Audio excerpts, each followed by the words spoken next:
Washroom के बाहर।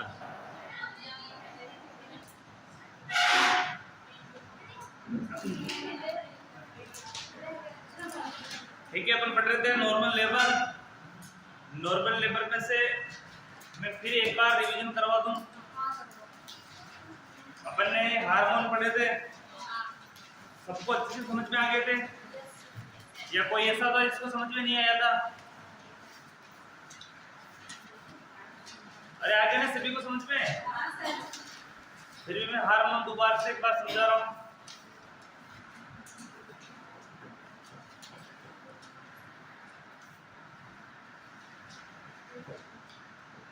Hormonal defect पढ़ रहे थे अपन। क्या पढ़ रहे थे? Hormonal defect. हार्मोनल डिफेक्ट के अंदर सबसे पहले हार्मोन की अपन ने बात की थी, वो था एस्ट्रोजन। कौन सा था? एस्ट्रोजन। एस्ट्रोजन किसको प्रेरित करता है? ऑक्सीटोसिन। किसको प्रेरित करता है? ऑक्सीटोसिन को। और ऑक्सीटोसिन जो ग्लैंड बनाती है वो कौन सी है? Pituitary gland. कौन सी ग्लैंड बना रही है इसको फिर अपन? Pituitary gland. ठीक है, यहाँ तक क्लियर है?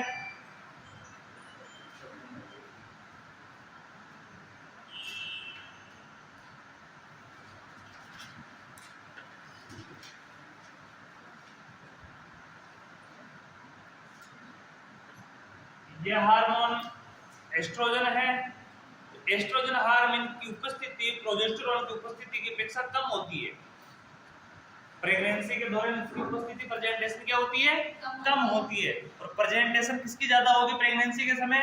प्रोजेस्टेरोन। क्यों होती है? क्योंकि प्रोजेस्टेरोन गर्भाधारण को बनाए रखने का काम करता है, प्रेगनेंसी को बनाए रखने का काम करता है।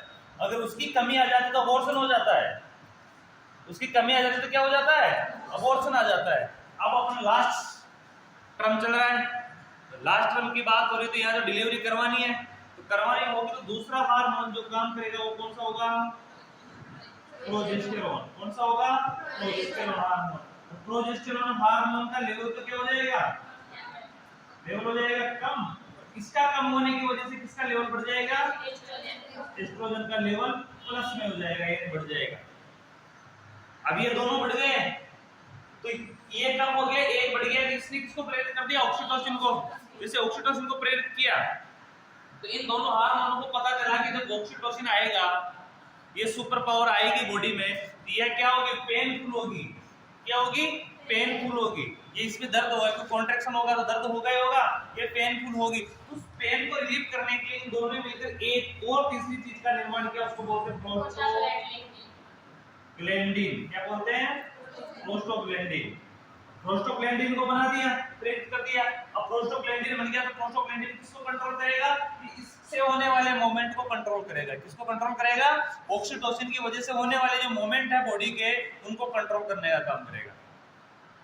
अब इसके बाद ऑक्सीटोसिन इसका काम है, तो ऑक्सीटोसिन का मेन काम क्या होगा? कॉन्ट्रैक्शन करवाना। क्या करवाना? कॉन्ट्रैक्शन करवाना, यानी संकुचन करवाना। और संकुचन के साथ साथ ये प्रोस्टाग्लैंडिन को भी क्या करेगा? बढ़ावा देगा, इसको प्रेरित करने में हेल्प करेगा, क्योंकि इसको कंट्रोल करने के लिए इसकी सहयोगी की जरूरत है। नहीं तो इसका पेन इतना गेन होगा कि माता पेन सहन नहीं कर पाती है। उस दर्द को, उस जो भी प्रक्रिया अंदर की हलचल है, ब्लीडिंग से लेके हर चीज को रोकने के लिए ये भी किसको प्रेरित करेगा? प्रोस्टाग्लैंडिन को। जब इसके कॉन्ट्रैक्शन के द्वारा हलचल स्टार्ट हो जाएगी बॉडी में, क्या हो जाएगी? हलचल स्टार्ट हो जाएगी। उस समय प्लेसेंटा को लगेगा कि वो टूटने वाला है। क्या टूटने वाला है? प्लेसेंटा। और प्लेसेंटा टूटने की कंडीशन में किस हार्मोन को रिलीज कर देगा? Relaxin hormone. रिलैक्सिन हार्मोन को सीक्रेट कर देगा, और इसको सीक्रेट करने के बाद क्या होगा? ये क्या करेगा?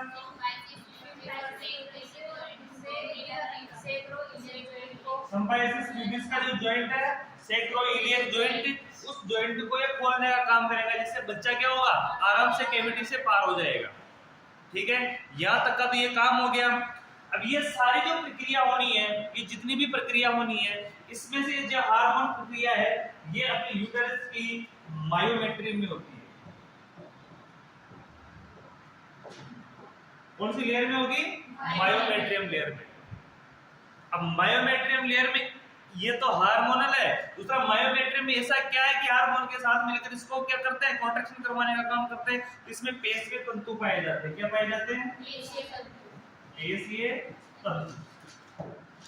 अब ये पेशीय तंतु है, तो पेशीय तंतु को काम करवाने के लिए कौन कौन सी चीजों का जरूरत पड़ती है, उसमें अपन ने देखा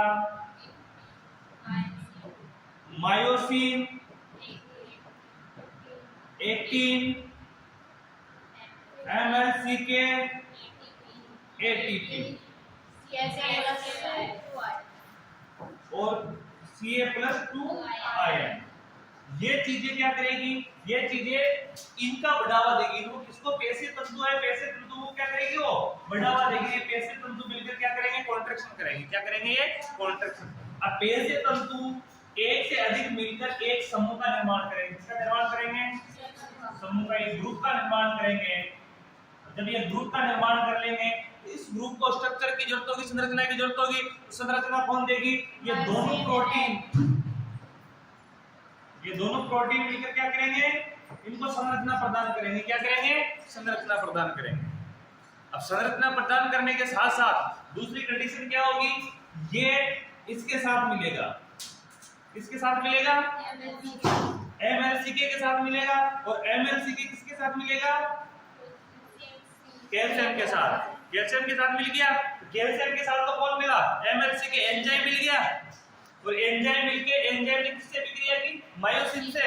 मायोसिन से मिलकर ये किससे अभिक्रिया करेंगे, एक्टिन से अभिक्रिया करेंगे। ये सारी चीजें मिलकर किससे अभिक्रिया करेंगे, एक्टिन से। और जब एक्टिन से अभिक्रिया करेंगे तो एक एनर्जी उत्पन्न होगी, उसको बोलते हैं ATP। तो ये किससे क्या होगा, एनर्जी से, इन पेशियों के बीच में रगड़न होगी, फिसलन होगी। और वो फिसलन क्या करवाएगी, ऑक्सीटोसिन, वो कॉन्ट्रैक्शन करवाएगी। वो फिसलन से क्या उत्पन्न होगा, कॉन्ट्रैक्शन उत्पन्न होगा। ये एक दूसरे के ऊपर फिसलेंगे तो फिसलने से ही कॉन्ट्रैक्शन होगा मायोमेट्रियम। ठीक है, ये प्रक्रिया भी समझ में आए। ये दोनों तो क्या है, प्रोटीन है, मायोसिन, एक्टिन प्रोटीन है, MLCK एंजाइम है और ATP एनर्जी है। ठीक है, तो सबसे पहले ये और ये तीनों साथ में मिलकर, ये तो इसके साथ मिल जाएगी, फिर ये दोनों मिलकर क्या करेंगे, इससे अभिक्रिया करेंगे, एक्टिन से अभिक्रिया करेंगे। तो एक्टिन से अभिक्रिया करने की वजह से कौन सी एनर्जी प्राप्त होगी, ATP।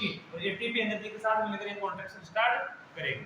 ठीक है, अब जब ये इनके कॉन्ट्रैक्शन होंगे तो नॉर्मल कॉन्ट्रैक्शन होंगे। इनके द्वारा जो प्रक्रिया के द्वारा किए गए कॉन्ट्रैक्शन होंगे, ये कौन से कॉन्ट्रैक्शन होंगे, नॉर्मल होंगे। तो नॉर्मल को बढ़ाने के लिए कौन सा सुपर पावर आएगा, ऑक्सीटोसिन। कौन सा आएगा, ऑक्सीटोसिन। जब ऑक्सीटोसिन आ जाता है, ऑक्सीटोसिन आने के बाद इनको दुगनी एनर्जी देगा और जिससे कॉन्ट्रैक्शन क्या हो जाएगा, एकदम तीव्र भी हो जाएगा और शक्तिशाली भी हो जाएगा। कैसा हो जाएगा, शक्तिशाली यानी पावरफुल भी हो जाएगा। ठीक है, यहाँ तक क्लियर है। इसके बाद अपन ने जो पढ़ाई की है, इसके बाद जो अपन ने पढ़ा है वो भाग पढ़ा अपन ने लाइट, LIT, ये पढ़ा है। ये क्या होता है, ये वो प्रक्रिया है जो फीटस का स्पाइनल कॉर्ड से संबंध स्थापित करता है। ये क्या करता है, फीटस का मैटरनल स्पाइनल कॉर्ड से क्या करेगा, ये संबंध बनाएगा, संबंध स्थापित करता है। अब ये संबंध बनाता है, स्थापित करता है, कैसे, अब इसके संबंध बनेंगे तो संबंध में कैसा है कि बच्चे की जो स्थिति है पेट के अंदर, वो स्पाइनल कॉर्ड से किस एंगल पे है, स्पाइनल कॉर्ड के किस एंगल पे है, यानी बिल्कुल सीधी है तो उसको कौन सी बोलेंगे, कौन सी बोलेंगे, लॉन्जिट्यूडिनल। कौन सी बोलेंगे,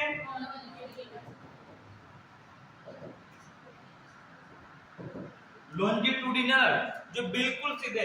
ये ब्रीच प्रेजेंटेशन भी हो सकती है। कौन सी हो सकती है, ब्रीच भी हो सकती है। और कौन सी हो सकती है, वर्टेक्स भी हो सकती है। यानी बच्चे का हेड भी नीचे हो सकता है, बटक्स भी नीचे हो सकते हैं, लेकिन फिर भी अगर कैविटी का देखें तो ये कैविटी है, तो ये सीधी बिल्कुल इसमें क्या है, स्पाइनल कॉर्ड है। बच्चे की प्रेजेंटेशन बिल्कुल इसमें सीधी है। इसके यहां से देखेंगे अपन, प्रेजेंटेशन क्या है, बिल्कुल सीधी है। अब बच्चे के बटक्स इधर हो तो ठीक और बच्चे का हेड भी इधर हो तो ठीक। तब ये क्या है, बिल्कुल स्पाइनल कॉर्ड के बिल्कुल मध्य पे है। ये कौन सा हो गया, लॉन्जिट्यूडिनल, ये लय होगी। दूसरा अपन ने देखा है इसके लय के अंदर ओब्लिक, कौन सा देखा था, ओब्लिक। अब ओब्लिक लाइन देखा तो इसके अंदर क्या है, इसके अंदर ये देखना कि अम्बिलिकल कॉर्ड है, स्पाइनल कॉर्ड है। स्पाइनल कॉर्ड से बच्चा कैसा है, तिरछा है, हल्का सा तिरछा है, हल्का सा तिरछा है। तो यहाँ लगभग कितने डिग्री का कोण बनाता है, 60 डिग्री का। यहाँ कितने डिग्री का कोण बनाता है, 120 डिग्री का कोण बनाता है। ये स्थिति क्या कहलाएगी, ओब्लिक लय। ठीक है। दूसरी ये अम्बिलिकल कॉर्ड है, इसमें बच्चा कौन सी कंडीशन में, इस कंडीशन में है। और बच्चे का बिल्कुल मध्यस्थ कौन सी डिग्री का कोण बनाता है, 90 डिग्री का कोण बनाता है। ये बच्चा आरडी पोजीशन में, ये कौन सी होगी, ट्रांसफर लाइन। कौन सी होगी लाइन, ट्रांसफर लाइन। ठीक है, ये समझ में आ गई। इसके अलावा बात करते हैं अपन प्रेजेंटेशन की।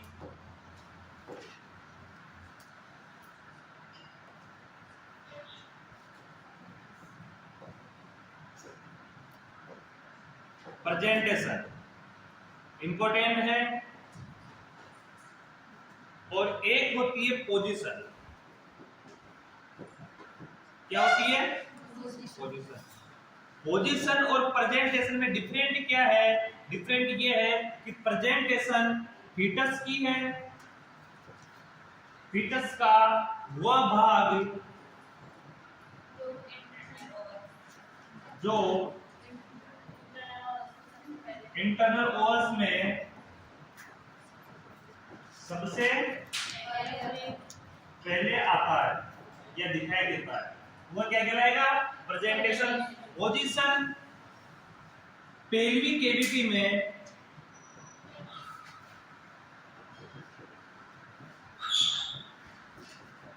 कौन से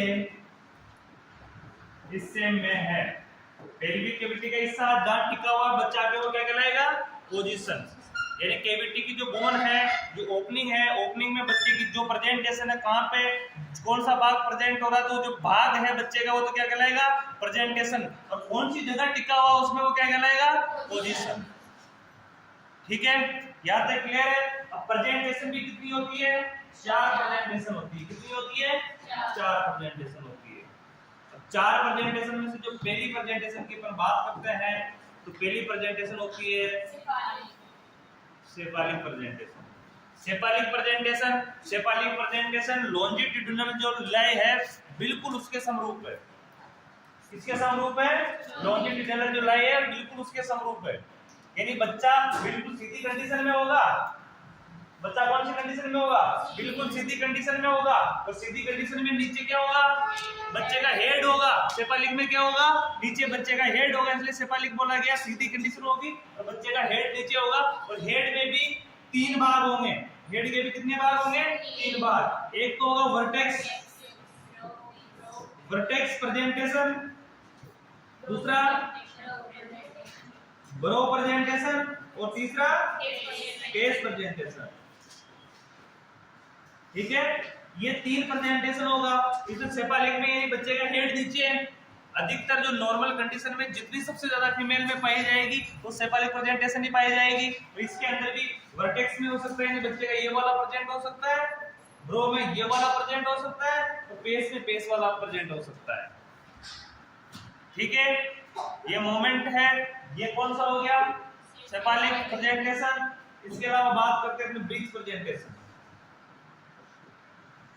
कौन सी बात करेंगे, ब्रीच प्रेजेंटेशन। और ब्रीच प्रेजेंटेशन की बात करेंगे तो ब्रीच का सीधा सीधा अर्थ है कि बटक्स प्रेजेंट है, पैर वाला हिस्सा प्रेजेंट है। बच्चे का हेड ऊपर है और नीचे लोअर सेगमेंट में क्या है, बच्चे के बटक्स या पैर प्रेजेंट है। तो ये कौन सी कहलाएगी, ब्रीच। फिर शोल्डर प्रेजेंटेशन। शोल्डर प्रेजेंटेशन यानी सीधा सीधा बच्चे का कंधे वाला एरिया, सिर भी प्रेजेंट नहीं है, बटक्स भी प्रेजेंट नहीं है। कौन सा एरिया प्रेजेंट है, कंधे वाला प्रेजेंट है। तो ये कौन सा हो गया, शोल्डर प्रेजेंटेशन। और लास्ट है कंपाउंड प्रेजेंटेशन। कंपाउंड प्रेजेंटेशन में क्या है, एक से अधिक भाग एक साथ प्रेजेंट हो रहे हो। कौन से भाग, एक से अधिक भाग एक साथ प्रेजेंट हो रहे हो तो कंपाउंड यानी ग्रुप में प्रेजेंट हो रहा है, वो एक ऐसा भाग है जिसमें पीठ हो सकती है। पीठ होगी तो बच्चा ग्रुप में बीच में से आ रहा है, तो बीच में से आ रहा है तो न तो उसके बटक्स प्रेजेंट है न उसका शोल्डर प्रेजेंट है, ओनली पीठ सर्विक्स पे है। सर्विक्स में कौन सा वाला हिस्सा है, तो वो कौन सी स्थिति होगी, वो कंपाउंड, यानी कि पूरी बॉडी एक साथ आ रही है, बीच से आ रही है, तो कंपाउंड प्रेजेंटेशन होगी, तो उस कंडीशन को अपन इसमें बोल सकते हैं। इसके बाद अपन ने बात की पोजीशन।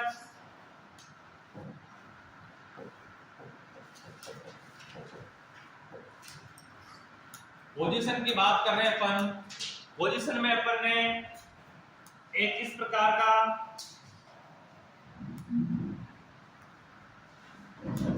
घेरा बनाया था, यहां से यहां तक मिला दो, तो यहां से यहां तक मिला दो। तो दूसरा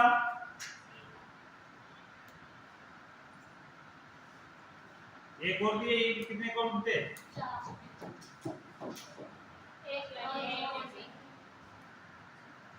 ठीक है, इसको बोलेंगे ओपी, इस नीचे वाले को बोलेंगे ओके, क्या बोलेंगे ओके। इधर वाले भाग कौन सा है, लेफ्ट, इधर वाला भाग कौन सा है इसके, राइट। इधर वाले भाग को क्या बोलेंगे, पोस्टीरियर, इधर वाले भाग को क्या बोलेंगे, एंटीरियर। इधर की बात करेंगे ए एल ओ ए, इधर की बात करेंगे एल आर ओ ए, इधर की बात करेंगे यहाँ की तो एल ओ टी, यहाँ की बात करेंगे तो आर ओ टी, यहाँ पे आर ओ पी, यहाँ पे एल ओ पी। ये बच्चे की प्रेजेंटेशन है। बच्चा यहाँ है, यहाँ है, यहाँ कौन सी जगह बच्चे की खोपड़ी दिखाई दे रही है, तो वहां की जो प्रेजेंटेशन होगी, पोजीशन होगी, इसके अंदर जहां पे रुका हुआ है, जो बात प्रेजेंट है बच्चे का, कौन सी स्थान पे टिका हुआ है, ये क्या कहलाएगी इसकी पोजीशन, ये क्या कहलाएगी उसकी पोजीशन, की कौन सी पोजीशन में टिका हुआ है। दूसरा इसमें मैंने कॉमन लिखवाया था कि कौन सी पोजीशन सर्वाधिक होती है, तो वो है एल ओ ए। बच्चा अधिकतर कौन सी पोजीशन में होता है, L O M A, left occipito anterior, left occipito anterior. इसमें सबसे ज्यादा नॉर्मल बच्चा, नॉर्मल जो फिटनेस है उसकी कंडीशन सबसे ज्यादा इसमें होती है, नॉर्मल कंडीशन है, सामान्य है और किसी में भी हो सकती है, ठीक है। तो इतने 8 हिस्से के कितने हिस्से करते हैं, इसके कैविटी के 8 भाग करते हैं, और 8 भागों को अलग अलग नाम दिया हुआ है, ठीक है। ये स्पाइनल कॉर्ड की तरफ का भाग है, ये सामने वाला भाग है।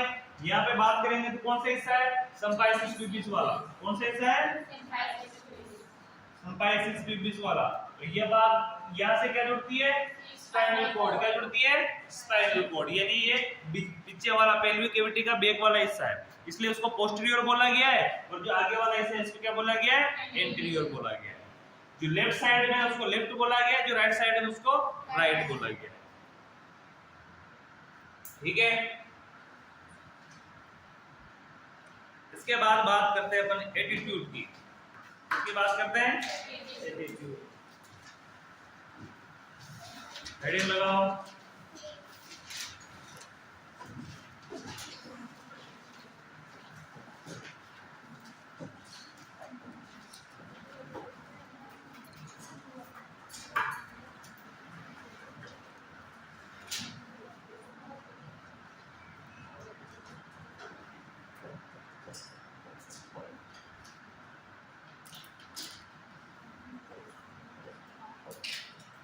एटीट्यूड,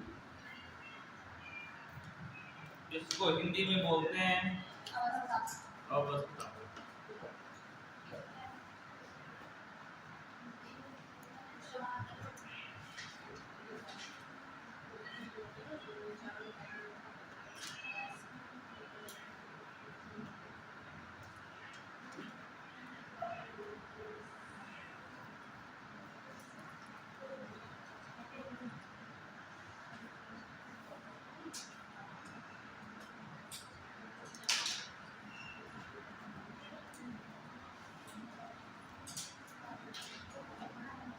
अब एटीट्यूड किसे कहेंगे, ये देखना, वो कंडीशन जो बच्चे की अपनी बॉडी की पोजीशन होती है उसी को क्या बोलते हैं, एटीट्यूड। बच्चे की अपनी बॉडी की जो पोजीशन है, जिस बॉडी को किस पोजीशन में वो धारण करके रखता है, वही क्या कहलाता है, बच्चे की एटीट्यूड कहलाता है। वही क्या कहलाता है, एटीट्यूड कहलाता है। एटीट्यूड में लिखना,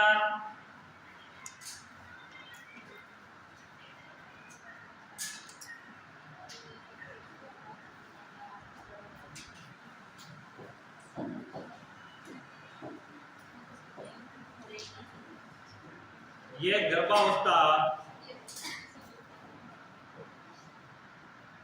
गर्भावस्था में फीटस बॉडी द्वारा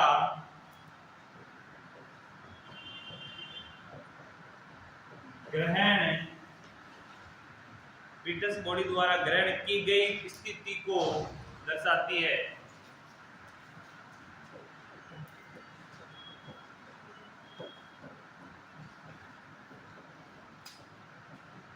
दर्शाता है, एटीट्यूड किसको दर्शाता है, फीटस द्वारा ग्रहण की गई स्थिति। यानी फीटस की जो बॉडी है उसको फीटस किस प्रकार से समेट के रखा है, अपनी बॉडी को कैसे संभाल रखा है, वो बॉडी जिस शेप में, उस पोजीशन को क्या बोलेंगे अपन, एटीट्यूड कहेंगे। एटीट्यूड के भी 2 टाइप्स होते हैं।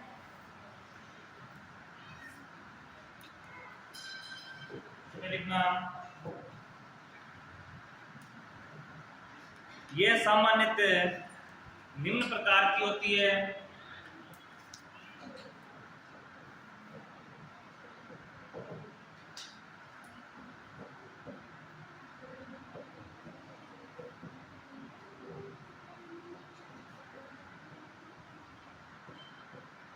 ये सामान्यतः निम्न प्रकार की होती है।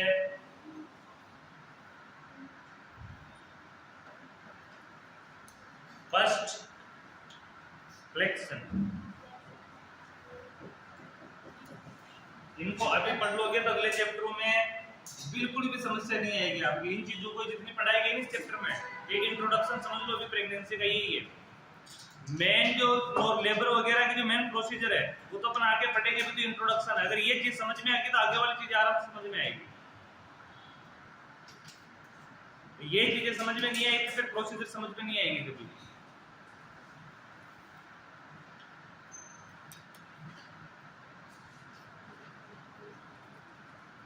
इस स्थिति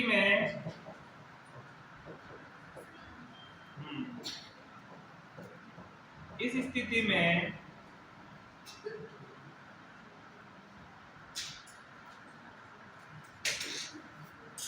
फीटस बॉडी के अंग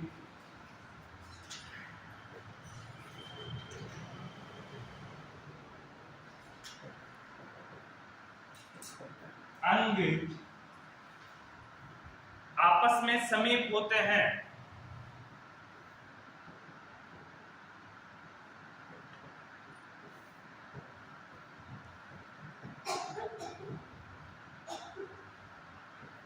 आपस में समीप होते हैं।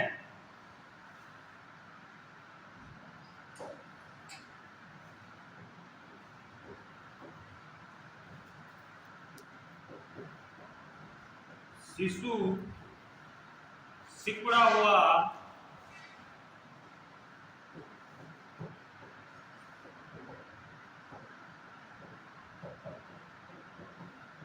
होता है।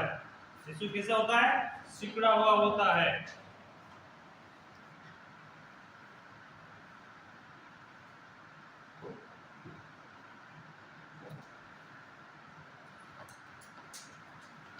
सेकंड की बात करते हैं, डिफ्लेक्शन।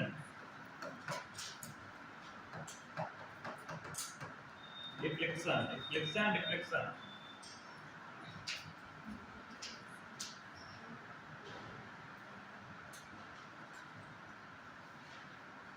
ये बिल्कुल इसके विपरीत हो जाएगा।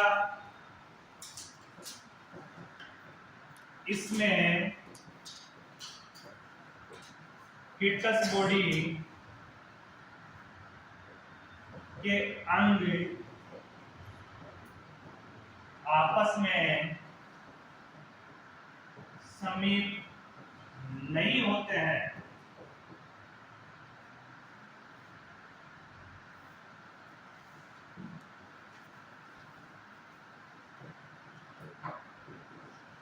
सामान्यतः बॉडी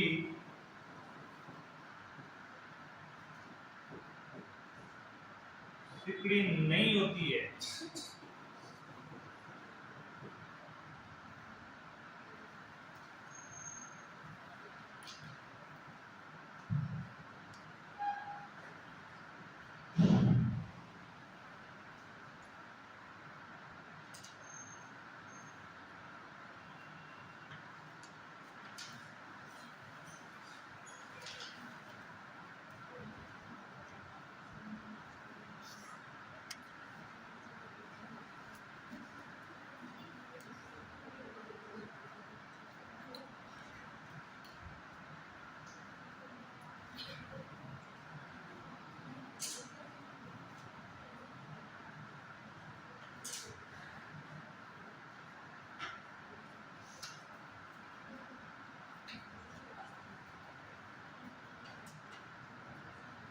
ध्यान दे लेना, बातें नहीं।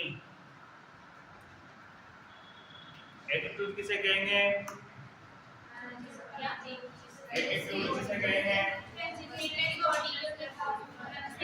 प्रेगनेंसी के दौरान गर्भावस्था में फीटस अपनी बॉडी को किस शेप में धारण करता है, कैसे उसकी बॉडी अंदर प्रेजेंट है, कैसे स्थित है, उस कंडीशन को क्या बोलेंगे? फीटस एटीट्यूड कहेंगे। दूसरा, एटीट्यूड के भी दो प्रकार हैं, फ्लेक्शन और डिफ्लेक्शन। फ्लेक्शन के अंदर क्या होगा? बॉडी के सारे अंग एक दूसरे के समीप होंगे और समीप होने इसको क्या बोलेंगे? बॉडी कैसी होगी? सिकुड़ी होगी। डिफ्लेक्शन में न तो अंग समीप होंगे न बॉडी सिकुड़ी हुई होगी।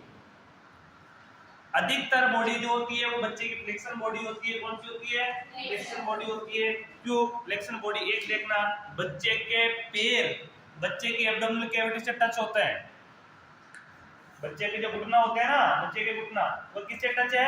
एब्डोमिनल कैविटी से टच है।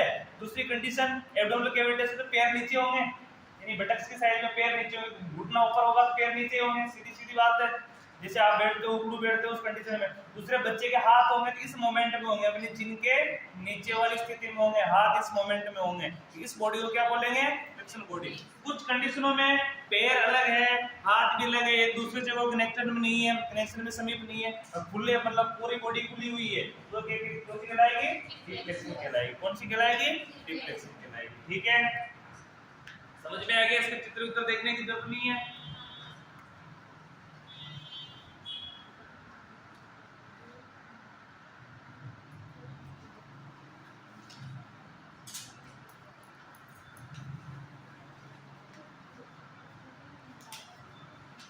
इसके अंदर ये है अपने ऑब्स्ट्रक्शन एग्जामिनेशन, ये तो तुमने पहले पढ़ लिया क्या?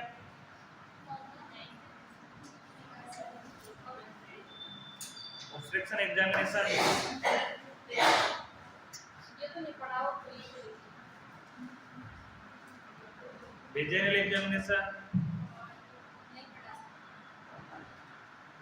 पीछे जो पढ़ाएगा आपको पढ़ के तो आए हो क्या? हैं? मैं बोल रहा हूँ कि पढ़ाया गया है तो कहीं ना कहीं आया जरूर होगा।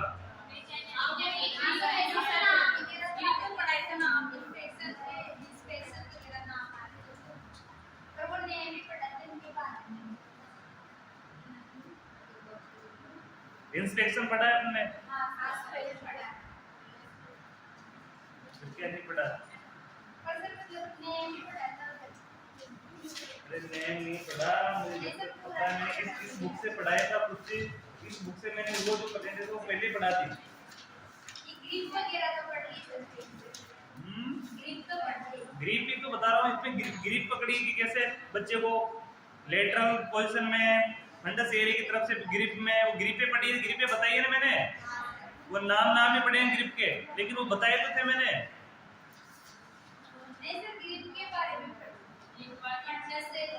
हाँ, जो ग्रिप मैंने एक्स्ट्रा पढ़ा थी ना, वही तो बोल रहा हूँ। भाई एग्जामिनेशन में अपने एंटीनेटल केयर के अंदर देखा था, और एंटीनेटल केयर में ग्रिप के नाम आए थे और नाम को मैं डिटेल से पढ़ाया है सर। हो गई ग्रिप कंप्लीट, तो वही तो पूछ रहा हूँ, ग्रिप अपन ने पढ़ ली पहले, तो आपको भी बोला है सर ग्रिप पढ़ा दिया आप। जब कुछ स्टूडेंट बोल रहे हैं कि ग्रिप पढ़े इसलिए पढ़ रहा हूँ। अब ग्रिप पढ़ ली तो दूसरा अपन ने देखा है कि इसमें परिश्रवण एक्सक्यूलेशन ये नहीं पढ़ा है ना, वो भी कोई पढ़ने की बड़ी चीज नहीं, उसमें एक पैराग्राफ ये है कि सीधा उसको कानों से सुना जाता है। इसमें दूसरी चीज है वेजाइनल एग्जामिनेशन,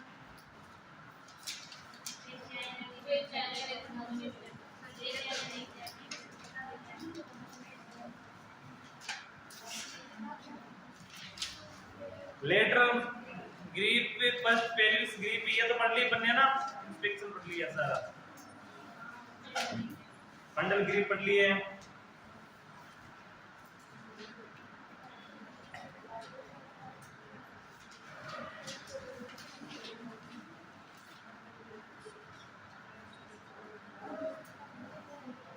आप इसमें हेडिंग लगाओ direct vaginal examination.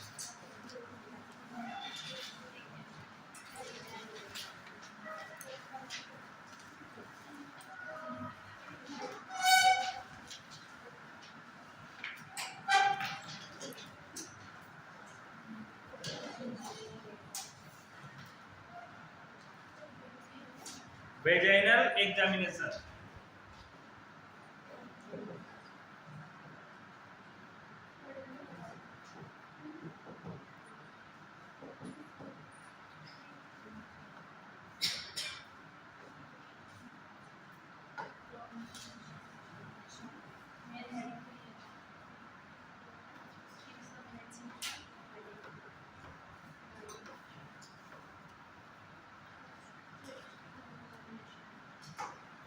Vaginal examination,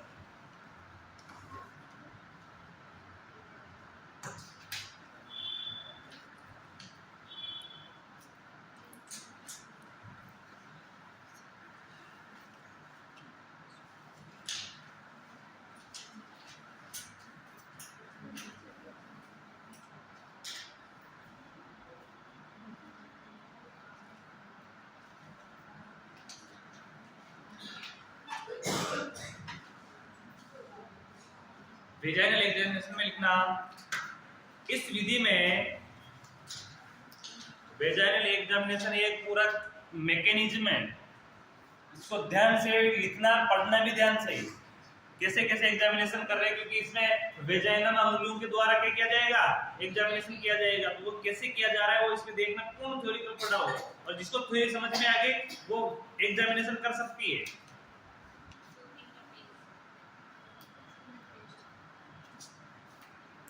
इस विधि में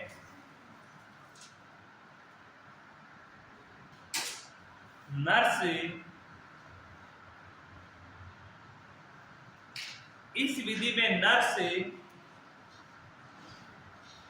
प्रेग्नेंट वुमन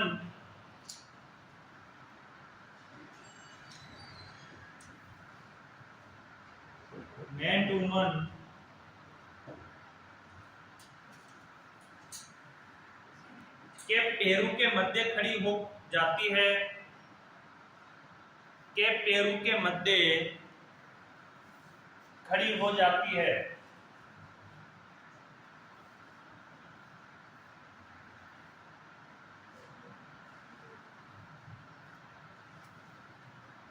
एवं फीमेल को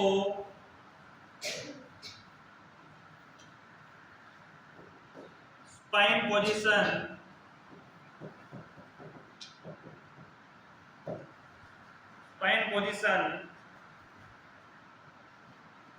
में लेटा दिया जाता है।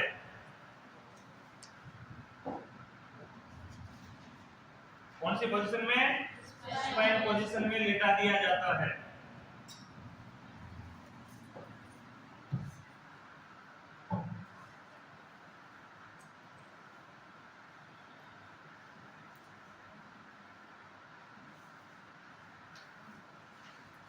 फीमेल को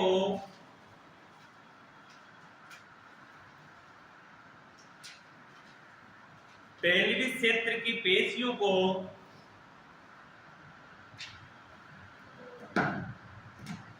स्थिर रहने को कहा जाता है? स्थिर रहने को कहा जाता है।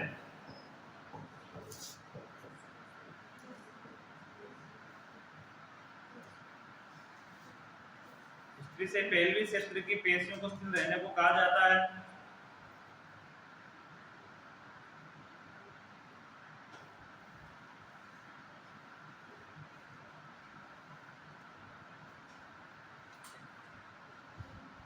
अंगूठे एवं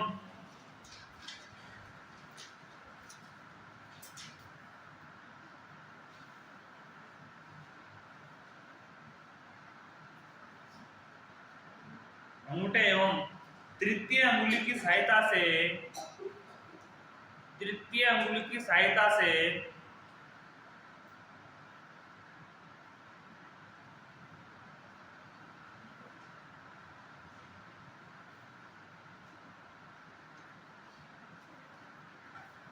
लेबिया माइनोरा को पृथक करते हुए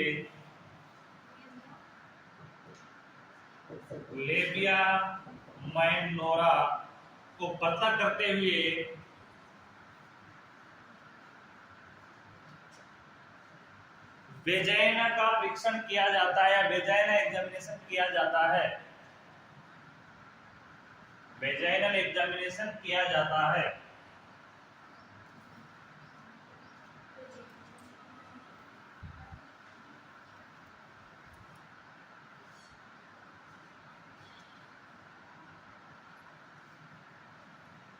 इस प्रक्रिया में एसेप्टिक टेक्निक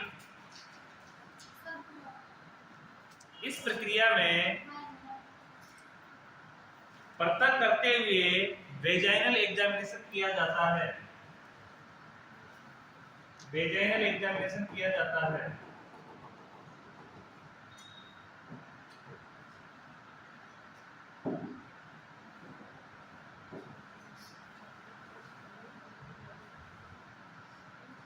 इस प्रक्रिया में एसेप्टिक टेक्निक यानी अपवर्तन विधि एसेप्टिक टेक्निक यानी हिंदी में क्या बोलते हैं उसको, अपवर्तन विधि का विशेष ध्यान रखा जाता है।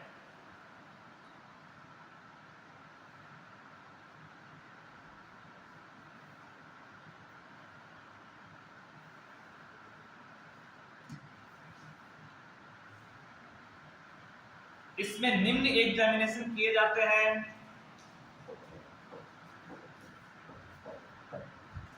निम्न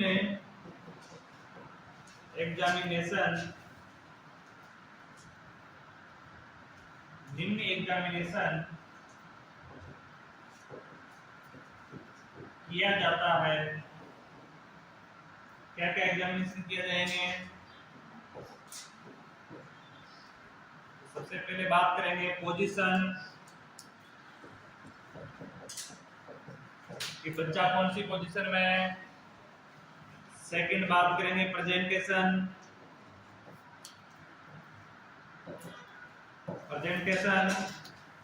बच्चे की प्रेजेंटेशन कैसी है। थर्ड पार्ट होगी प्रेजेंटिंग पार्ट, कौन सा पार्ट प्रेजेंट है।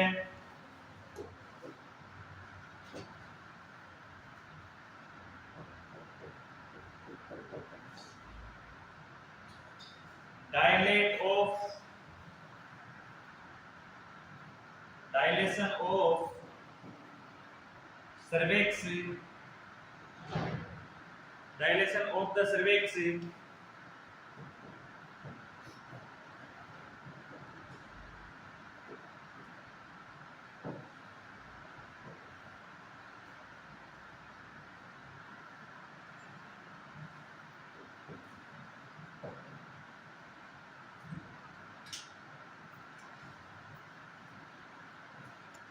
cervical softening,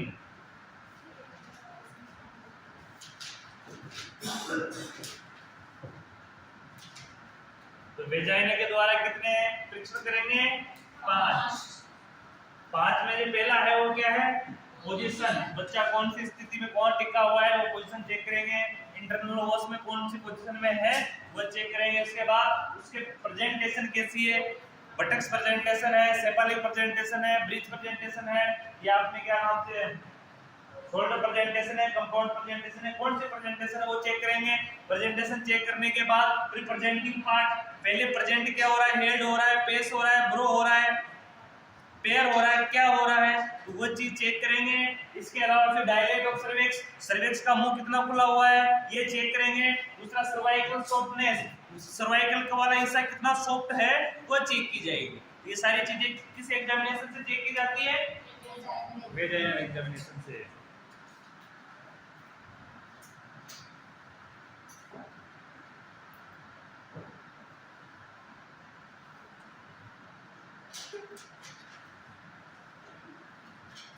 अगले हेडिंग में एक्सक्लूशन,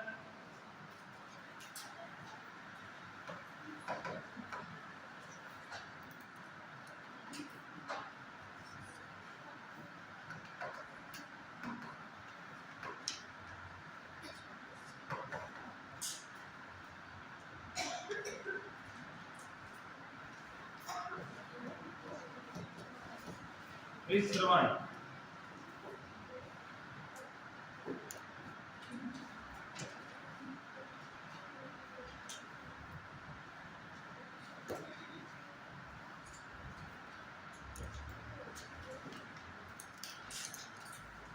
स्टेथोस्कोप,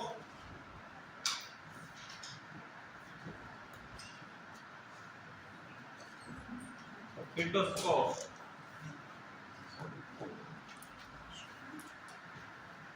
जो एडल्ट का परिश्रवण किया जाता है उससे कौन से यंत्र से सुना जाता है, और फीटस का फीटोस्कोप से। फीटस की हार्ट बीट सुनी जाएगी तो किससे सुनी जाएगी, फीटोस्कोप से।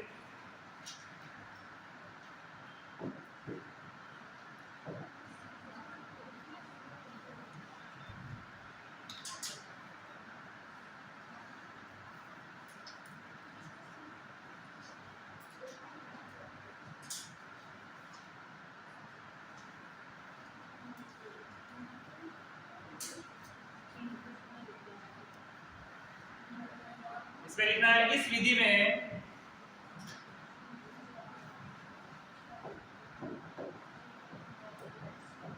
इस विधि में आंतरिक अंगू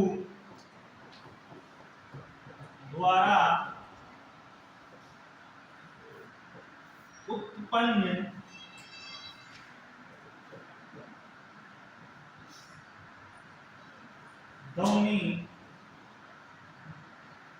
ध्वनि आवाज को और FSS फीटस हार्ट साउंड को सुना जाता है।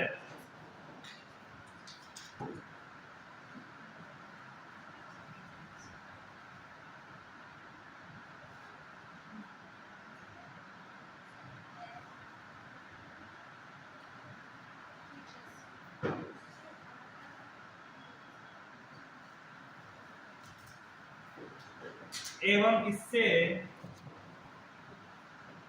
फीटस स्थिति का पता लगाया जाता है।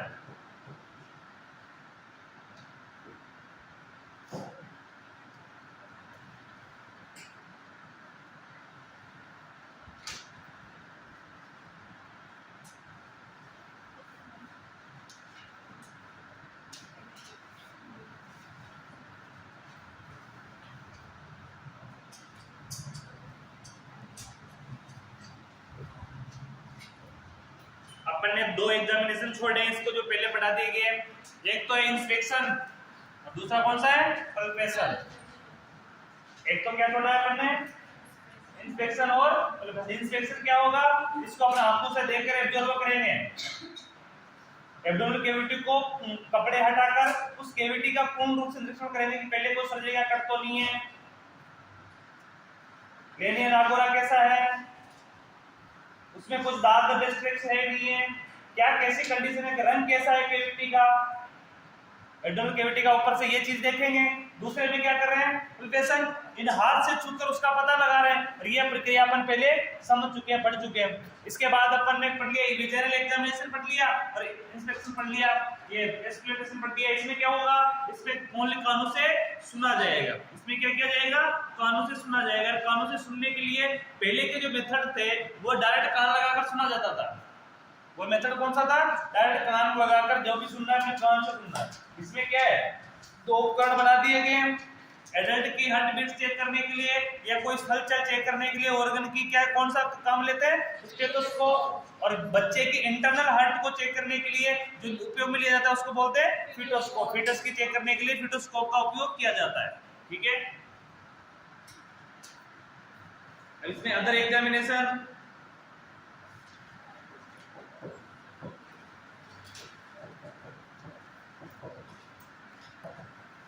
अदर एग्जामिनेशन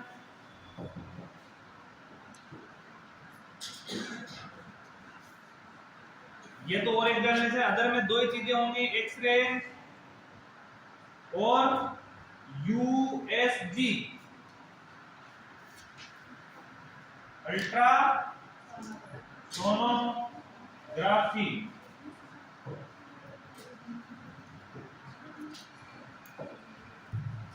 अदर एग्जामिनेशन में दो एग्जामिनेशन होंगे, एक एक्सरा दूसरा यूएसजी।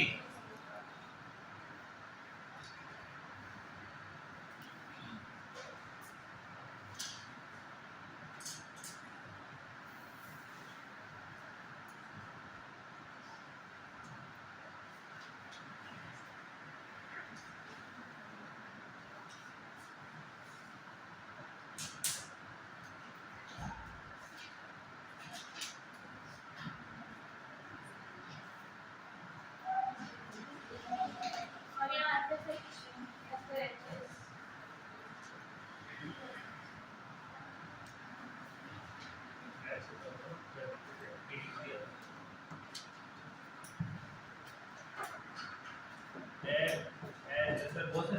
पीएचएससी लिख लिया होगा, सभी ने एफएचएस लिखा है? Fitter heart sound.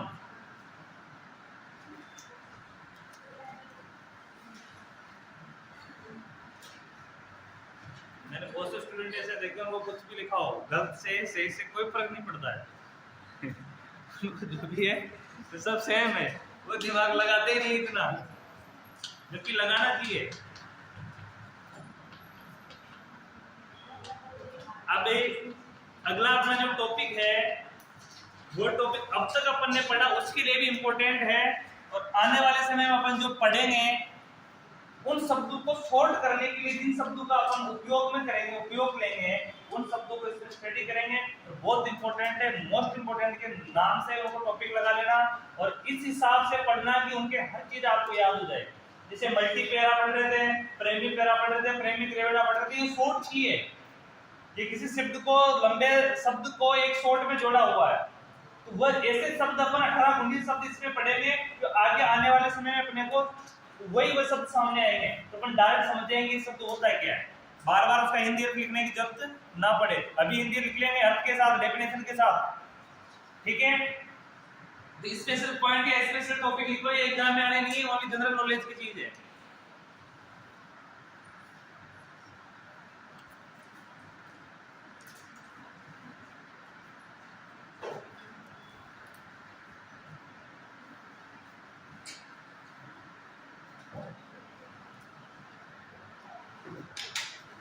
ये कैसे भी हाईलाइट करना, लेकिन ये चीज किताब में लिखने की, कॉपी में लिखने की चीज नहीं है, ये चीज याद करने की है कि ये जो शब्द अभी पढ़ेंगे ना अपन, यही शब्द आगे पढ़ेंगे, पूरी मिडवाइफरी वही शब्द आने वाले हैं। फिर उन शब्दों का बार बार कोई नहीं बताएगा आपको, मैं भी नहीं बताऊंगा, क्योंकि एक बार लिखवाने के बाद बार बार वो चीज रिपीट नहीं करेंगे अपन। ठीक है, इसलिए सभी याद कर लोगे ना, जनरल नॉलेज की चीज है।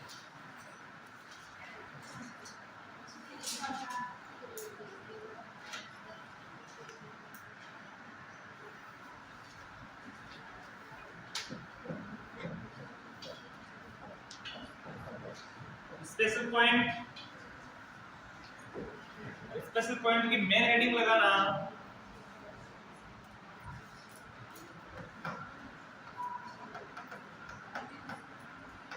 ट्रिमियोलॉजी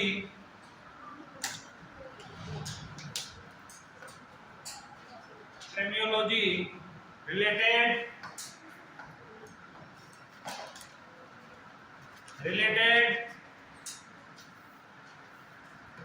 to pregnancy and labor.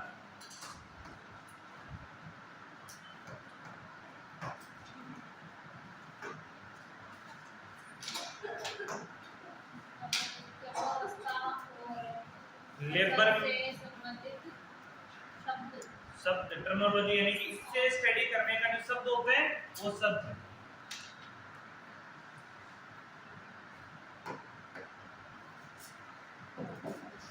यहाँ तो क्या है कि हम उनकी डेफिनेशन भी पढ़ेंगे, उसके साथ साथ उसके बारे में लिखेंगे कि ये शब्द होता क्या है।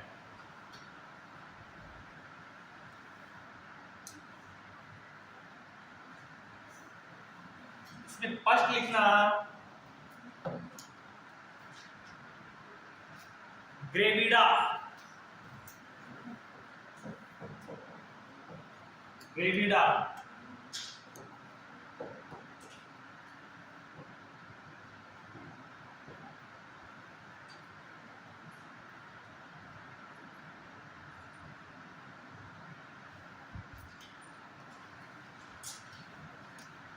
यह है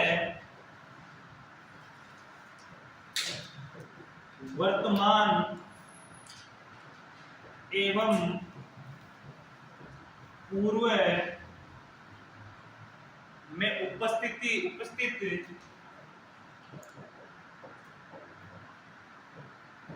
उपस्थित रही प्रेगनेंसी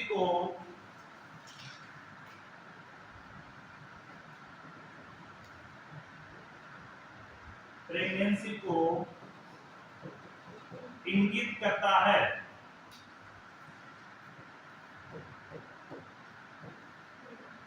इंगित करता है मतलब बताता है। क्या करता है? दर्शाता है या बताता है। ग्रेविडा ये वर्तमान में यानी प्रेग्नेंट वुमन है या पहले भी ये पूर्व में उपस्थित रही प्रेगनेंसी को क्या करता है?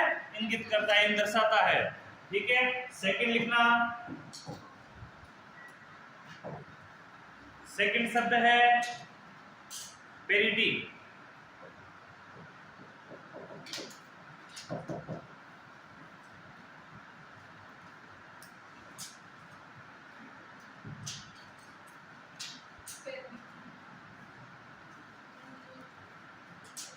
यह वर्तमान से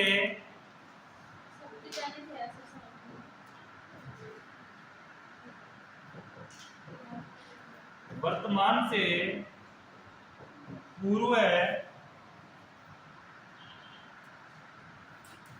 प्रेगनेंसी की अवस्था है।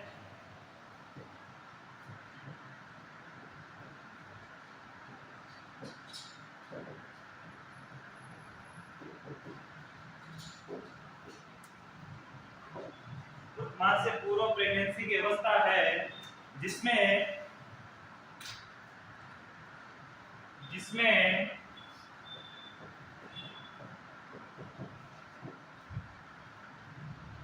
फीमेल द्वारा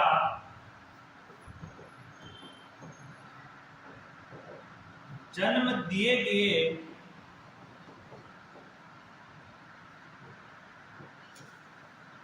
बच्चों की संख्या को गिना जाता है।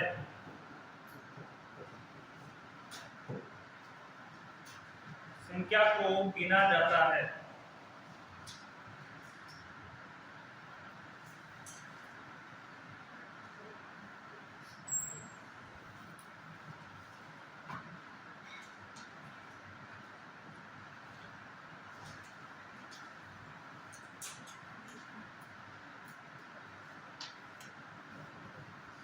वे वर्तमान से पूर्व प्रेगनेंसी की अवस्था यानी वर्तमान प्रेगनेंसी और पहले हुई प्रेगनेंसी को क्या करता है? अवस्था है जिसमें फीमेल के द्वारा जन्म दिए गए कितने बच्चों को पहले प्रेगनेंसी से पहले कितनी बार प्रेग्नेंट हो चुकी है और कितने बच्चों को जन्म दे चुकी है, उनकी संख्या को क्या करवाता है, गिनाता है। इसको क्या बोलेंगे, थर्ड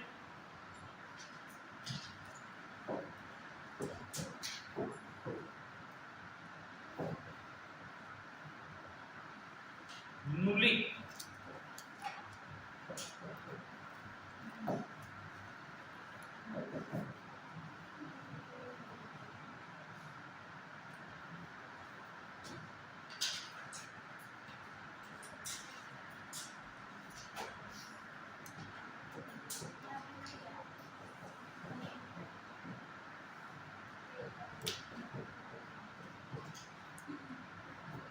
ये कंडीशन नकारात्मक होती है,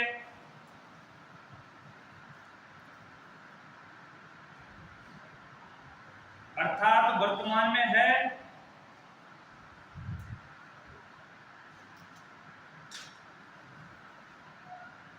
अर्थात न वर्तमान में है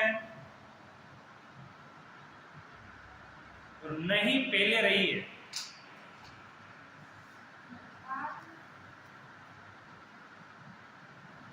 अर्थात न वर्तमान में है और न ही पहले रही है।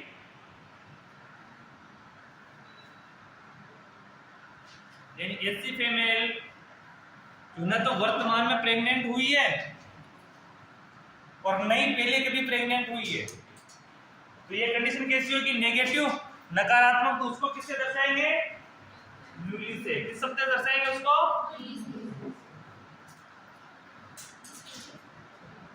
Fourth newly parity.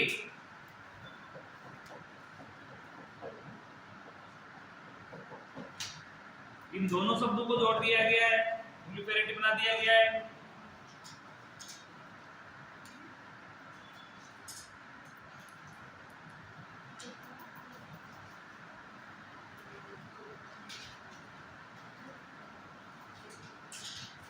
अब ये वो अवस्था है, अब इसमें देखना, ये दोनों के कॉम्बिनेशन से बनी हुई चीज है। ये जो शब्द बना है, दो कॉम्बिनेशन से बना हुआ शब्द है। किससे, अब इसके अंदर फीमेल बच्चे को जन्म तो दे रही है, लेकिन जितने बच्चों को जन्म दिया वो सारे क्या हो गए, मर गए। जितने बच्चों को जन्म दिया वो सारे क्या हो गए, मर गए। इसलिए वापस वो नकारात्मक की नकारात्मक रहेगी। एक भी बच्चा उसके पास नहीं है, बच्चे को जन्म तो दिया है लेकिन बच्चा फिर भी उसके पास नहीं है, और बच्चे को गिना भी जा रहा है कि बच्चे को जन्म नहीं दिया है। इसलिए दोनों शब्द को मिलाकर एक शब्द बन गया है। इसमें लिखना, यह एक अवस्था है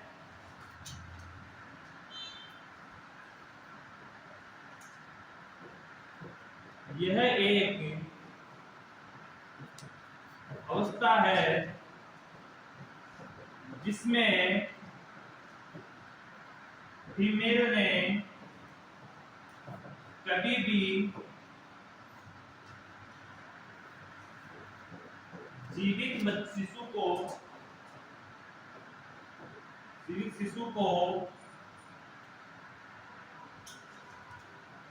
फीमेल ने जीवित शिशु को जन्म नहीं दिया है।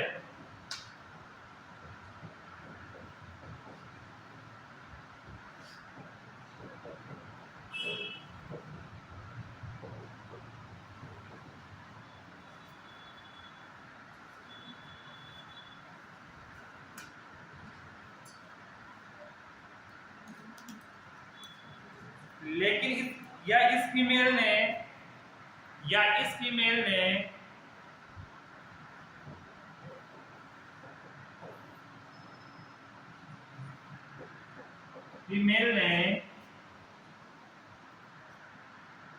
प्रेगनेंसी की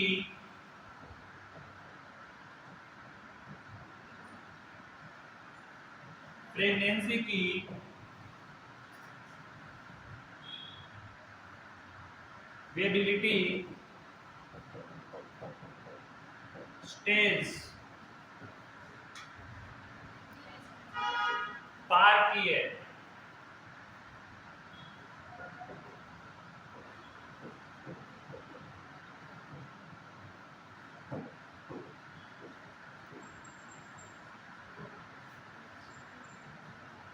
इसको देखना, न्यूलिपेरिटी ये एक अवस्था है जिसमें फीमेल ने कभी भी जीवित शिशु को जन्म नहीं दिया है, या इस फीमेल ने प्रेगनेंसी की वेबिलिटी स्टेज पार की है, यानी इसने हर स्टेज पार की है प्रेगनेंसी की, तो हर कंडीशन में पहुंची, लेकिन फिर भी क्या नहीं हुआ, बच्चे का जीवित जन्म नहीं हुआ।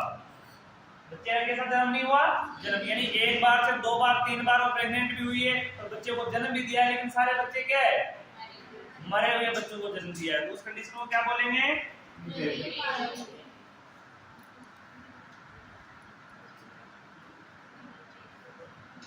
न्यूलिपेरा।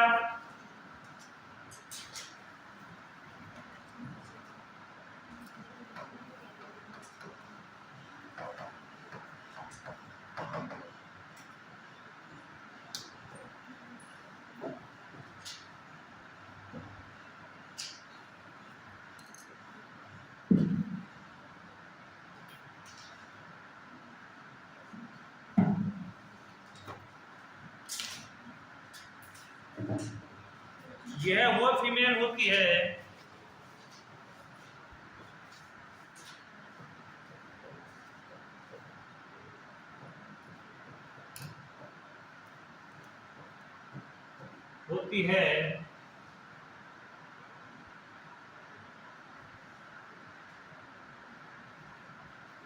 जिसने कभी शिशु को जन्म न दिया हो,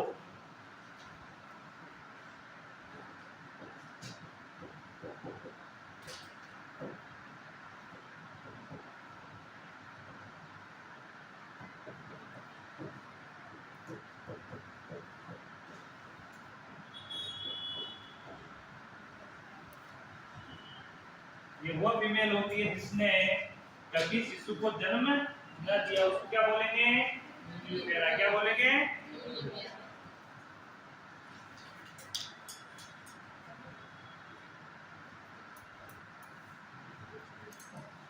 6 पॉइंट वेबिलिटी स्टेज और पीरियड्स।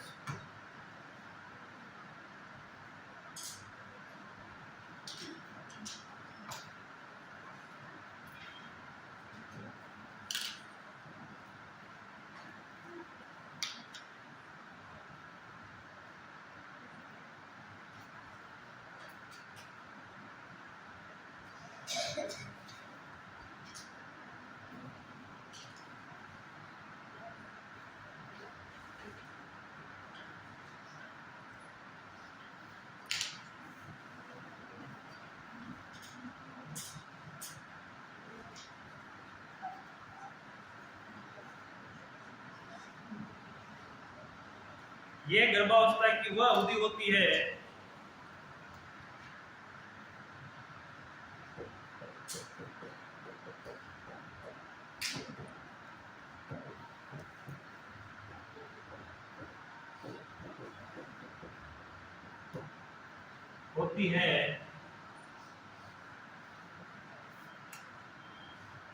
जिसके पश्चात शिशु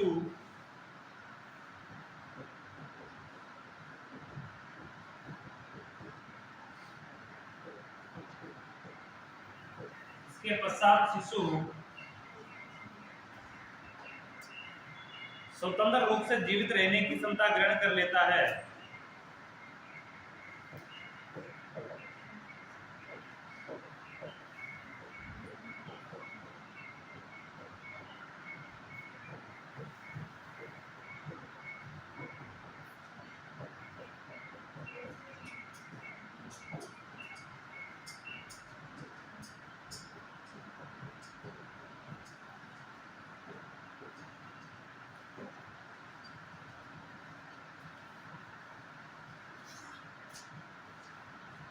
ये लगभग 28 सप्ताह होती है।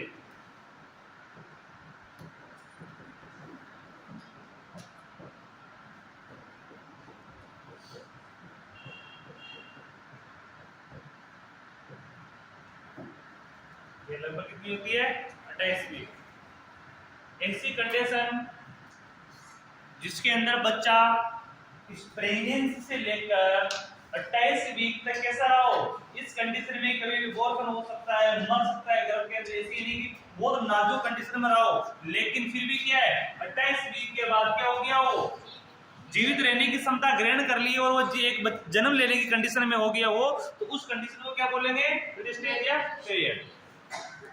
28 वीक तक तो बिल्कुल नाजुक कंडीशन में था कि प्रेगनेंसी गर्भपात भी हो सकता है या गर्भ के अंदर ही मर सकता है, ऐसी कमजोर कंडीशन उसकी रही हो, लेकिन 28 वीक के बाद वो अपने आप को मैच्योर बनाने में, अपने आप को एक परिपक्व करने में सक्षम हो गया हो और वो एक किसकी जीवित रहने की क्षमता ग्रहण कर ली हो, तो उस स्थिति को क्या बोलेंगे अपन, न्यूली सोमेटिक।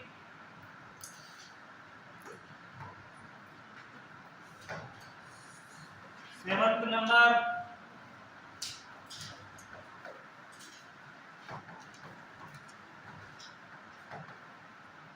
न्यूलिसोमेटिक।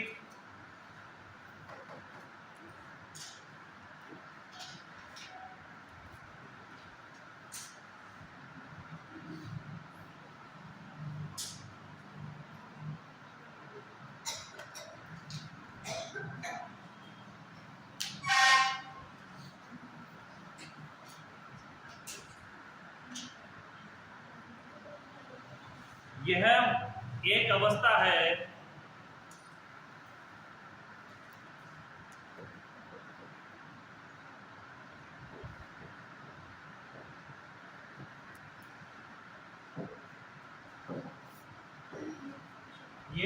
अवस्था है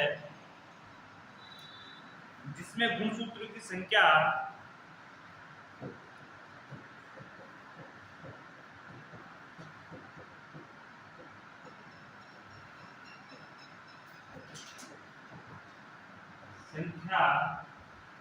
में एक पेयर कम होता है,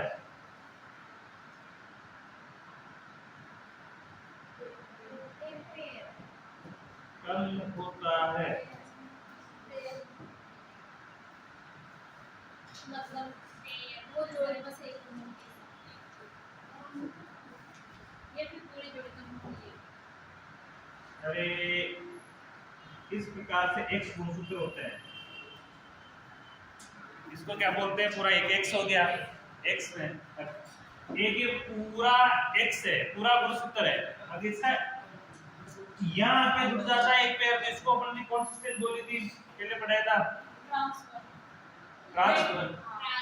ट्रांसफर इसमें एक गुणसूत्र यहाँ से जुड़कर यहाँ जुड़ जाता है, लेकिन इसमें न तो जुड़ता है तो क्या रहता है, गुणसूत्र बिल्कुल एक खत्म ही हो जाता है, यानी ये स्थिति रह जाती है, उस कंडीशन को क्या बोलते हैं, यानी कि गुणसूत्र की कमी आ जाती है, इसमें गुणसूत्र की कमी में उसका एक पेयर कम हो जाता है गुणसूत्र में, तो उसमें डिफेक्ट हो जाता है, फैक्टर हो जाता है, उस कंडीशन को क्या बोलेंगे, क्या बोलेंगे, न्यूक्लियोसोमेटिक। क्या बोलेंगे, न्यूक्लियोसोमेटिक, जिसमें इस अवस्था में गुणसूत्र की संख्या में एक पेयर कम हो जाता है, एक भाग कम हो जाता है, पेयर का सीधा मान लो गुणसूत्र की संख्या में एक गुणसूत्र कम हो जाता है, ये मान लो, उसको क्या बोलेंगे, एक हिस्सा कम हो जाएगा, उसको क्या बोलेंगे,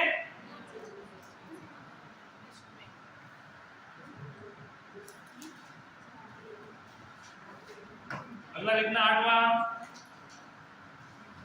प्रेमी।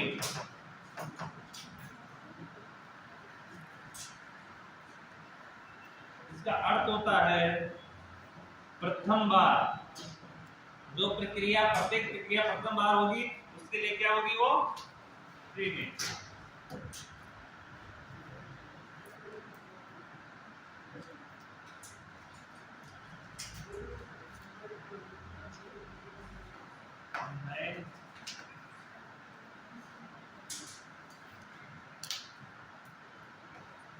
में यह शरीर की उच्चतम स्वास्थ्य क्षमता को दर्शाता है, यह है बॉडी की उच्चतम स्वास्थ्य क्षमता को दर्शाता है।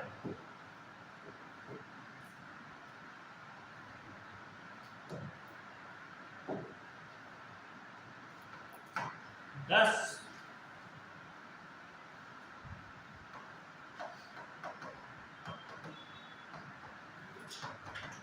प्रेमी ग्रेविटा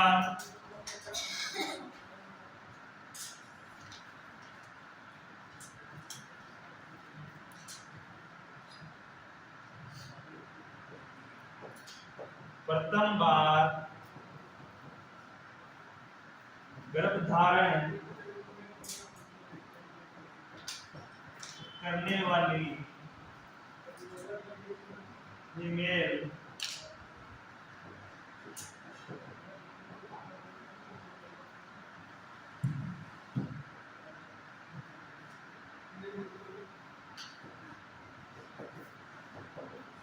प्रेमी ग्रेविडा कहलाती है।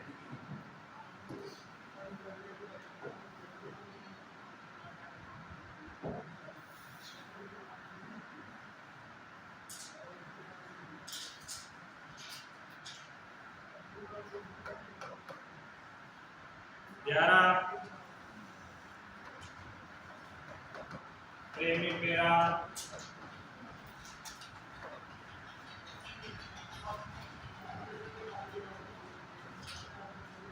वह फीमेल जिसने पहली बार क्या किया है, शिशु को जन्म दिया है।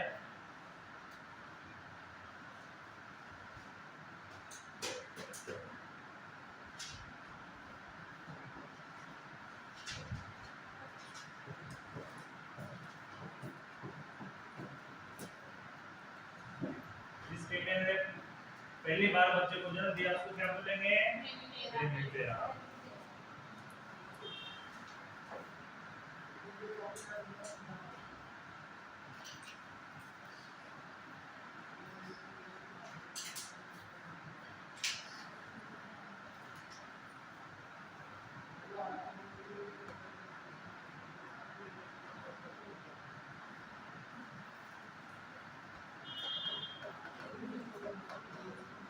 प्रेमी पेरिडी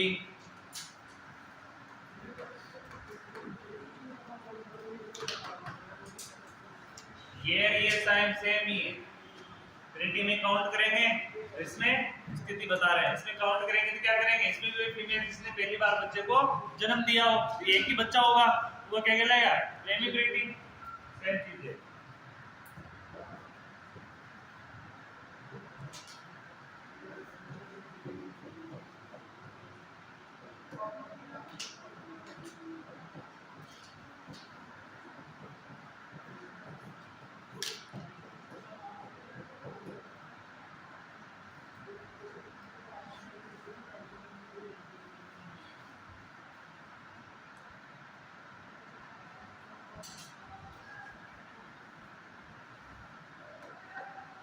तेरह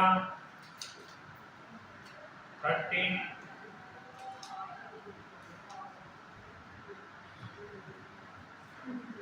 मल्टीग्रेविडा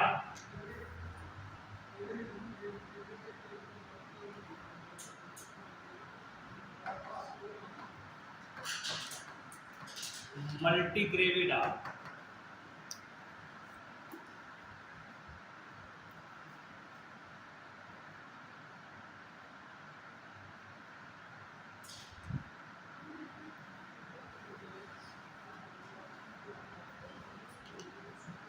वह फीमेल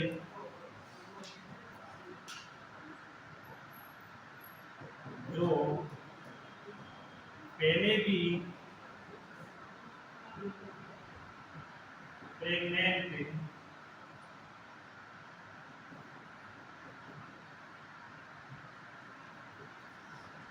हो चुकी हो।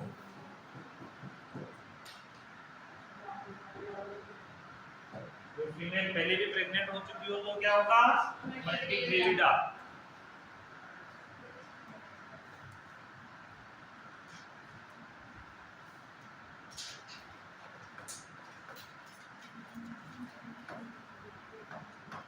मल्टीपेरा वह फीमेल जिसने पहले भी बच्चे को जन्म दिया हो।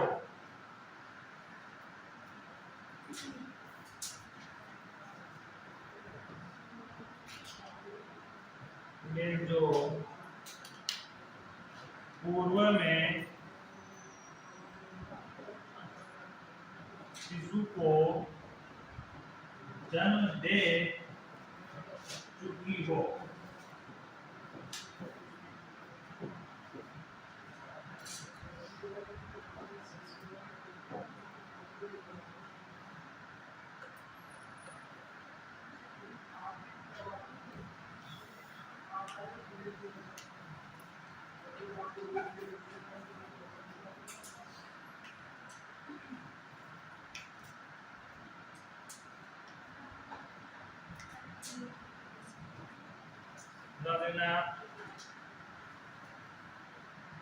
Maturation, maturation,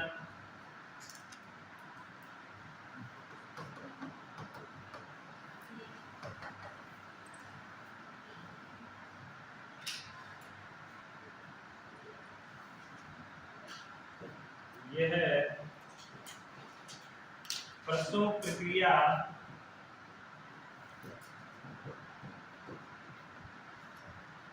या लेबर कहलाती है।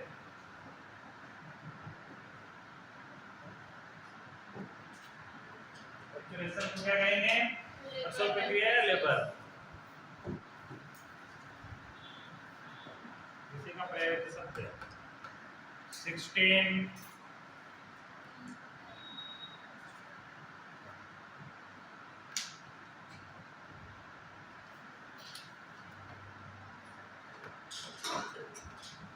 student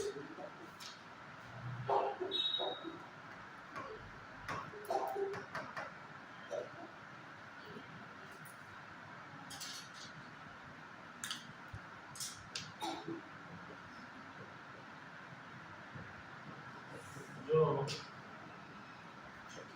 वह फीमेल जो लेबर से गुजर रही हो, यानी जिस समय उसकी लेबर प्रक्रिया चल रही हो उसको क्या बोलेंगे?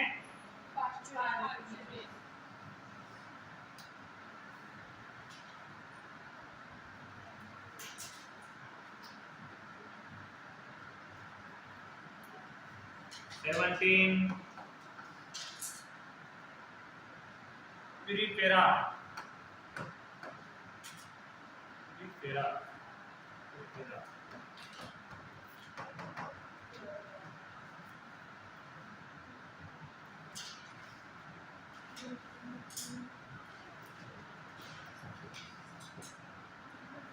वह फीमेल जिसने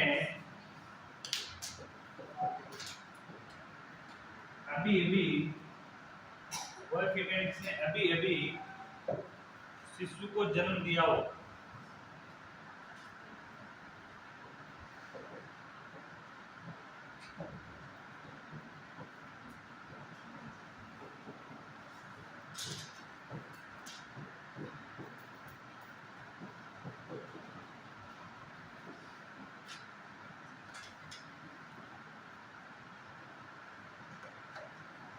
लास्ट 18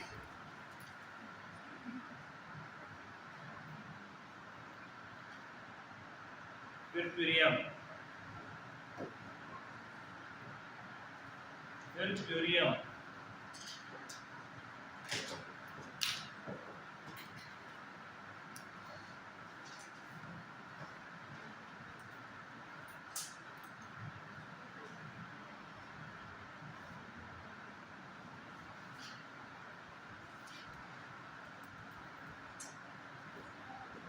ये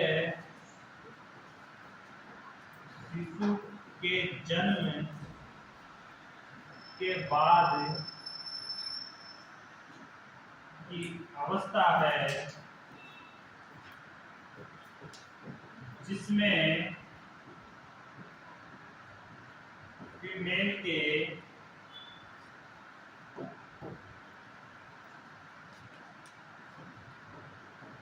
प्रजनन अंग वापस अपनी सामान्य अवस्था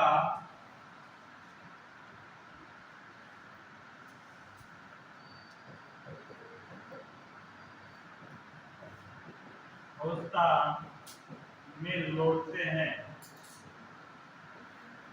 या आते हैं।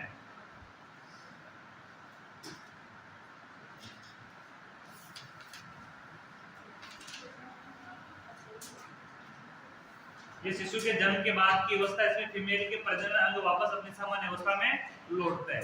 अरे जब बच्चे का जन्म होता है तो नॉर्मल अंग प्रजनन अंग बढ़ जाते हैं, तो वापस वो सिक उठते हैं खुलकर, तो वो कंडीशन कौन सी कहलाएगी? उसको फोर्थ स्टेज भी बोलते हैं।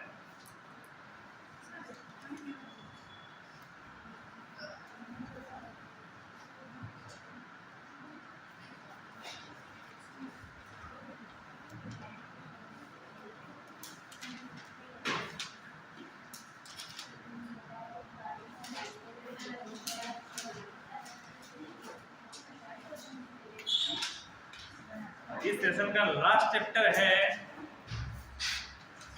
ये चीजें पढ़नी है।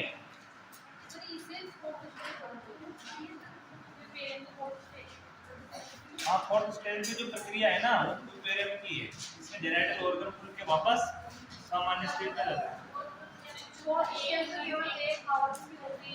अरे ये जो प्रक्रिया है फिर तो पोस्टनेटल केयर पे हो जाती है ना, यही चीज किसमें चेंज हो जाती है? पोस्टनेटल में। लेकिन पोस्टनेटल में ये तो उस समय की कंडीशन है कि रहती यही है, जेनेटल ऑर्गन पूर्ण शेप में लगभग 45 दिन में आएंगे। जेनेटल ऑर्गन पूर्ण शेप धारण करेंगे ना सामान्य शेप, तो 45 दिन में करेंगे। तो उसके साथ लेकिन इसके साथ पोस्टनेटल केयर भी ऐड हो जाती है। क्या ऐड हो जाती है? Postnatal care. पोस्टनेटल केयर में धीरे धीरे वापस सामान्य अवस्था में आ जाते हैं, और जब तक इस सामान्य अवस्था में जेनेटल ऑर्गन नहीं आते तब तक सेक्सुअल इंटरकोर्स नहीं किया जाता है, अवॉइड किया जाता है लगभग 45 दिन तक, 42 से 45 दिन तक अवस्था में। लेकिन ये तो हमें उसी जगह की बात बता रहा हूँ जिसके अंदर जैसे फोर्थ स्टेज मैंने इसलिए नाम लिया कि जब बच्चे का जन्म हुआ तो जन्म होते क्या हुआ, जेनेटल ऑर्गन खुल जाते हैं, तो खुलकर वो वापस जुड़ेंगे वापस उस सामान्य स्थिति। जैसे वेजाइना है, वेजाइना एक लचीला पार्ट है, रबर जैसी स्ट्रक्चर है। किसी स्ट्रक्चर है? रबर जैसी स्ट्रक्चर है, यानी रबर जैसे उसको जितना खोलेंगे खुल जाएगी, लेकिन छोड़ दे वापस सिमट जाएगी। तो वापस वो सामान्य स्थिति में आने की जो कंडीशन है वो पैरामीटर्स को फोर्थ स्टेज में स्टार्ट हो जाती है सामान्य। इसको तो डिटेल से पढ़ेंगे प्रिपेरियम को, तभी प्रोसीजर में पढ़ेंगे। तो प्रिपेरियम तो मेन स्टेज है। प्रिपेरियम में तो पोस्टमार्टम हमारे होने की कंडीशन होती है, और कई ऐसी एब्नॉर्मलिटी हो जाती है कि ऑर्गन वापस सामान्य अवस्था में नहीं आते हैं।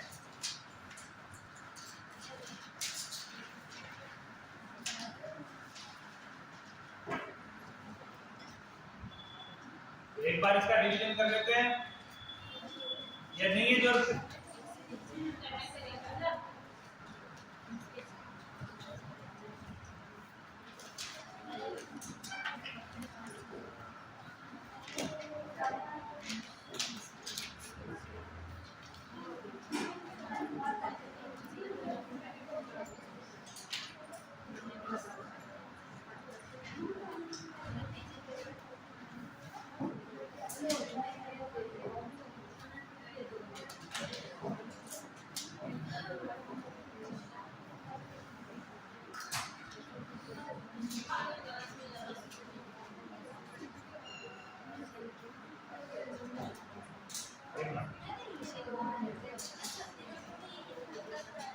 स्पेशल पॉइंट में अपने मैंने बात करें। सबसे पहला जो टॉपिक पढ़ा था वो टॉपिक क्या था?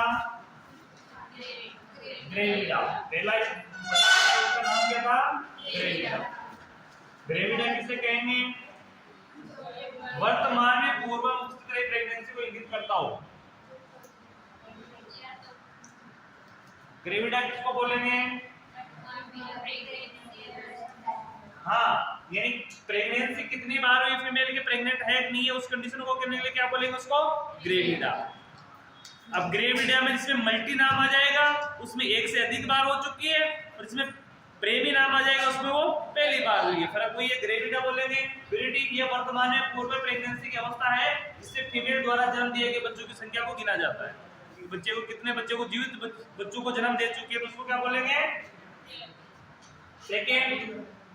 थर्ड, ये नकारात्मक होती है। कैसी होती है? नकारात्मक, कि इसमें प्रेगनेंसी न तो हुई है, न अभी वर्तमान में है, न पहले हुई है, इसको क्या बोलेंगे? नकारात्मक। न्यूलिपेरेंट इसमें ये एक अवस्था है जिसमें फीमेल कभी भी जीवित शिशु को जन्म नहीं दिया हो, इस फीमेल प्रेग्नेंट के प्यूबर्टी स्टेज पार की हो। इसने 28 जो वीक की स्टेज है वो तो पार कर ली। ये स्टेज कितने की थी? 28 वीक की। फीमेल ने 28 वीक की स्टेज तो पार कर ली, लेकिन फिर भी क्या नहीं हुआ, उसने जीवित जन्म बच्चों को नहीं दिया है। ठीक है, अगला देखा अपन ने न्यूलिपेरा, ये वह फीमेल होती है जिसने कभी भी शिशु को जन्म नहीं दिया हो। फिर उस स्टेज के बारे में पढ़े अपन, तो स्टेज क्या कहलाती है? ये वो अवस्था है जिसके पश्चात शिशु स्वतंत्र रूप से जीवित रहने की क्षमता ग्रहण कर लेता है। ये लगभग 28 सप्ताह की होती है। कितने की होती है? 28 सप्ताह की होती है।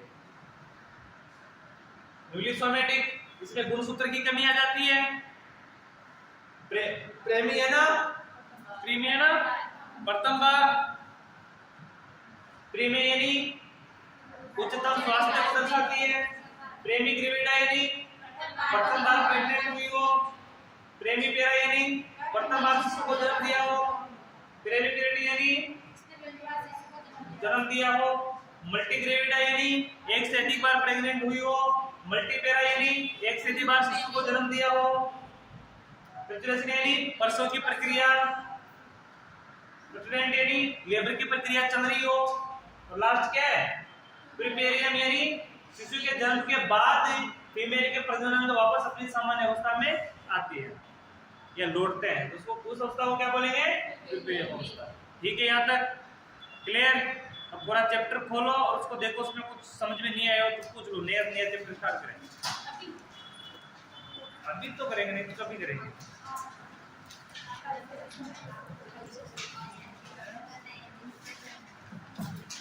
अरे कुछ नहीं तो अपन चैप्टर का इंट्रोडक्शन ही करेंगे।